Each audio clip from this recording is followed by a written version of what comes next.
ইন্না লিল্লাহি ওয়া ইন্না ইলাইহি রাজিউন। ঢাকা ম্যাচ শুরু হওয়ার একটু আগেই ঢাকা দলের সহকারী কোচ মাহবুব আনাম জাকি তিনি ইন্তিকাল করেছেন হার্ট অ্যাটাক করে। সে মারা যাওয়ার সময় সাইফুদ্দিন বল করছিল, আরেকজন ব্যাটিং করছিল, তখন সে তদারকি করছিল তাদের ভুল ধরিয়ে দেওয়ার জন্য।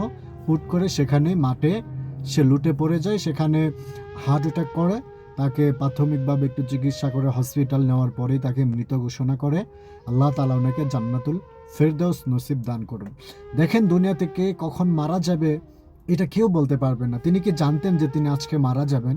যদি জানতেন তাহলে অবশ্যই তিনি মাঠে আসতেন না, বাড়িতে থেকে তার স্ত্রী, সন্তান, আত্মীয় স্বজনের কাছে মাপ চেয়ে নিতেন। কিন্তু তিনি হুট করে সবার মাঝ থেকে চলে গেছেন।